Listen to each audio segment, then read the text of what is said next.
Você está no canal Eu Estudo a Lição com o pastor Samuel Camilo. Hoje é segunda-feira, dia 28 de setembro, e o tema que estudaremos dentro da nossa lição da escola sabatina será intromissão. Muito obrigado pelo seu contato, muito obrigado por dedicar esses momentos para estudar junto conosco aqui no canal esse tema da lição da escola sabatina. Você sabe que nesse trimestre estamos estudando sobre educação e redenção. Nessa semana estamos introduzindo o tema geral da lição desse trimestre, né? E tem sido realmente uma bênção poder compreender que o Senhor Deus, quando criou o ser humano lá no Jardim do Éden, o colocou dentro do contexto de uma escola. Eu quero aproveitar para poder te pedir que você se inscreva no canal, que você deixe o seu like, o seu comentário e ao mesmo tempo compartilhe o vídeo com as suas redes sociais, para que mais pessoas sejam alcançadas com esse estudo fantástico da lição da Escola Sabatina.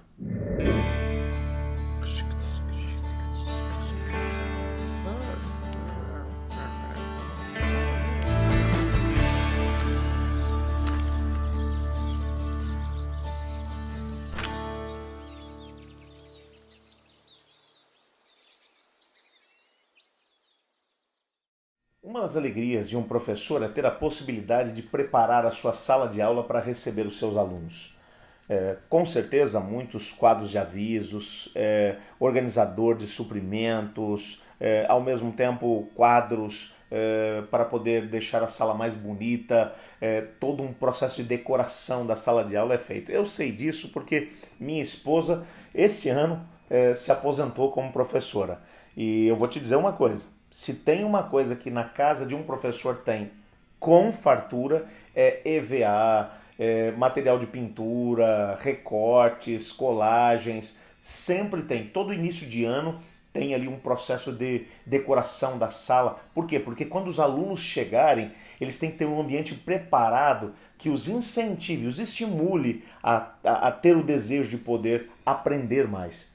E sabe, de alguma maneira, quando a gente olha para o Jardim do Éden, a gente percebe que Deus fez a mesma coisa. Antes que ele tivesse a possibilidade de poder criar o ser humano, ou antes que ele, de forma pensada, criasse o ser humano, ele dedicou tempo para poder organizar a sua sala de aula, para poder preparar absolutamente tudo. Veja, ele criou não apenas o planeta, mas lá no início de Gênesis capítulo 2, nós vamos descobrir que e o Senhor Deus plantou um jardim na banda do Éden.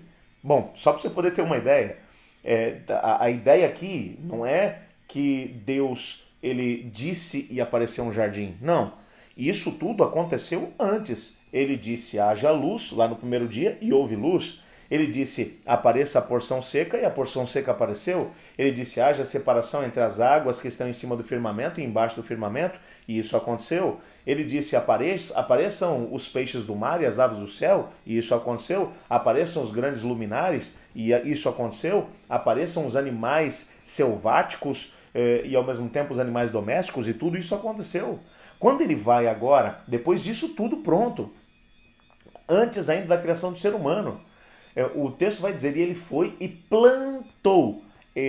A palavra hebraica que é usada para poder descrever essa atitude de Deus é uma palavra que pode descrever a atitude de um agricultor, de um jardineiro, quando ele vai preparar um campo para poder semear, ou quando ele está preparando o seu jardim, escolhendo que flores ele vai plantar, que árvores ele vai ter ali. O trabalho pensado de um jardineiro, de um agricultor. O que aconteceu ali no Jardim do Éden foi, depois que Deus criou tudo, ele planejou, ele havia planejado com antecedência tudo isso, a Trindade Divina planejou isso antes da execução, é claro. Então quando ele disse apareça, ele sabia exatamente o que ele queria. Agora, nesse momento, de tudo que ele criou, ele vai lá e escolhe as coisas mais bonitas para colocar num lugar só. Imagina o que foi isso. Deus preparando a sala de aula para poder receber Adão e Eva. Que coisa fantástica. O que ele colocou no jardim? Gente, como eu queria saber. A gente sabe de algumas coisas que tinham lá. A árvore da vida estava nesse lugar. Deus escolheu manter o ser humano vivendo para sempre, mas atrelou isso ao ato dele ir comer da árvore da vida. A árvore da vida era uma árvore que lembrava Adão e Eva de que a sua vida não era algo que eles possuíam de forma intrínseca, a vida eterna.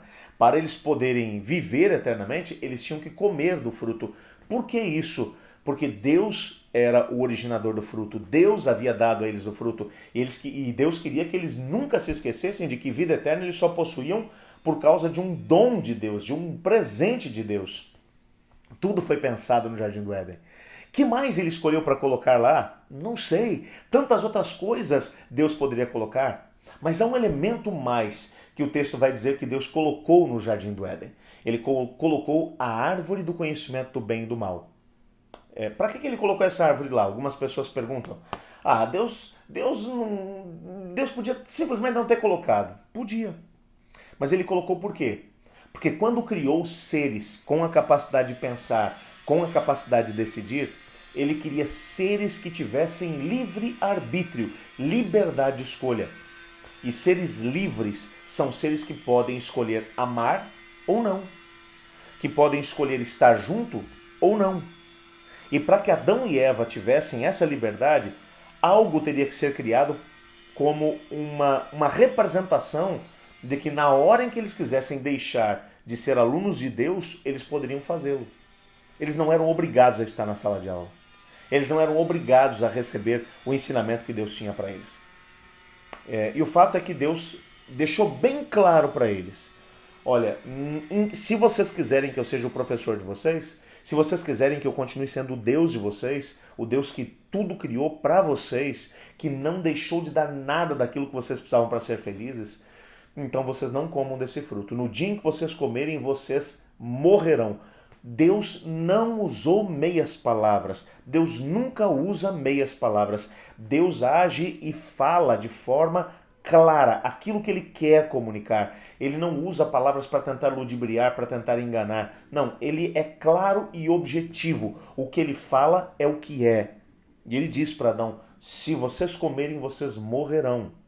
A consequência da separação dos alunos do grande professor é morte eterna. Vocês dependem de mim para poder viver para sempre. Mas vocês são livres para escolher viver ou morrer.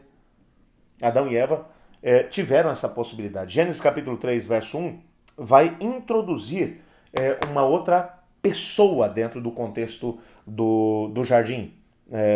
Essas mudanças que vão acontecer ali acabam sendo demonstradas. Se você der uma olhada, por exemplo, a presença da serpente, que é descrita como a mais sagaz de todos os animais selváticos, essa descrição já mostra alguém que a própria linguagem vai mostrar alguém que não é claro na maneira de poder dizer. Ela é sagaz, ela é astuta. Por quê? Porque ela às vezes pode tentar ludibriar as pessoas através da sagacidade de fazer com que outras pessoas façam aquilo que elas realmente não gostariam de fazer. Mas elas são ludibriadas através das palavras. Nunca se esqueça que o diabo é especialista nisso. Ele é especialista em usar palavras, em usar circunstâncias para tentar nos pressionar a fazer aquilo que nós conscientemente não gostaríamos de fazer.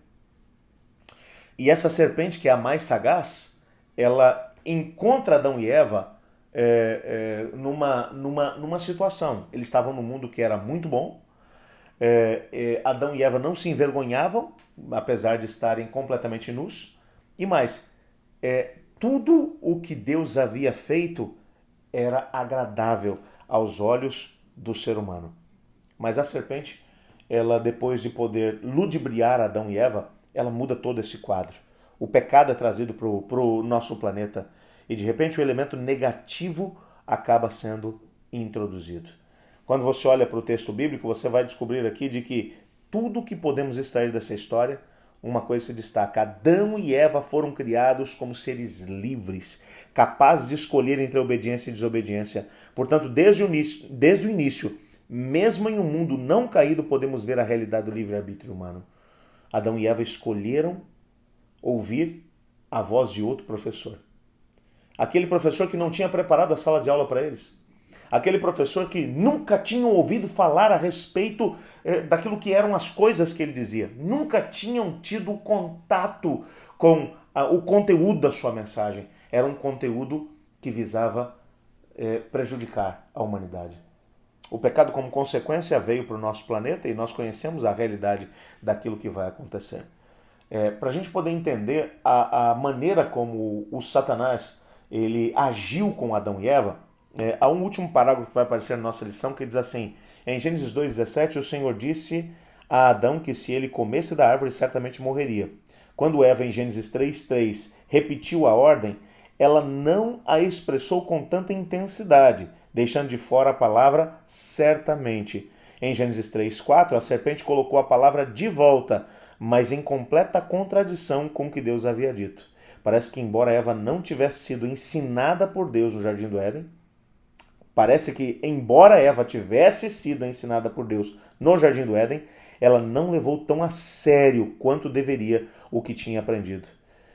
Como nós podemos ver pela própria linguagem usada por ela, quando ela vai dizer para Adão que ela havia comido e agora estava trazendo para ele do próprio fruto. Era um fruto desejável para dar entendimento. Era um fruto que agradável à vista. É assim que o autor do livro de Gênesis vai descrever as palavras de Eva ou as emoções que ela vai ter e que ela vai deixar que fluam através dos seus sentidos. Sabe, quando você olha para isso, você percebe nitidamente que as mesmas circunstâncias estão à nossa volta. Nós estamos num mundo de pecado, ok? Está. Mas o inimigo continua agindo do mesmo jeito, com astúcia, tentando fazer com que nós deixemos de lado aquilo que é o ensinamento do grande mestre, do grande professor, de Deus. Esse mestre que só quer nos ver bem e felizes. Ele tenta fazer com que nós desacreditemos da palavra de Deus. Deus é muito claro em sua palavra. Ele mostra exatamente aquilo que a gente precisa fazer para poder alcançar aquilo que nós sonhamos, a felicidade, a vida eterna. Precisamos crer em Cristo Jesus, precisamos entender qual é o grande propósito que Deus tem para a nossa vida e aceitá-lo. Somos livres para isso. Se há uma coisa que não mudou com o pecado, foi a condição do ser humano em termos de liberdade. Do mesmo jeito que Adão e Eva eram livres no Jardim do Éden, nós continuamos sendo livres hoje. E assim como Adão e Eva decidiram no Jardim do Éden, nós hoje também somos livres para poder decidir. Agora, antes de você jogar pedra em Adão e Eva, pense nas escolhas que você tem tido. Pense em como você tem usado o seu livre-arbítrio. Pense em quem você tem ouvido. O Deus verdadeiro e claro ou a serpente que é a mais sagaz de todos os animais selváticos? Eu queria orar para que Deus nos ajudasse a compreender aquilo que Ele tem para nós e, ao mesmo tempo, sermos fiéis àquilo que é a revelação de Deus em Sua palavra. Ore comigo por isso. Pai do céu, muito obrigado porque na Tua palavra encontramos de forma clara o Teu desejo para nós. Ajuda-nos a podermos ouvir e, ao mesmo tempo, usar o nosso livre-arbítrio para podermos escolher seguir a Tua vontade. Pois em nome de Jesus que oramos. Amém. Eu estudo a lição. E você?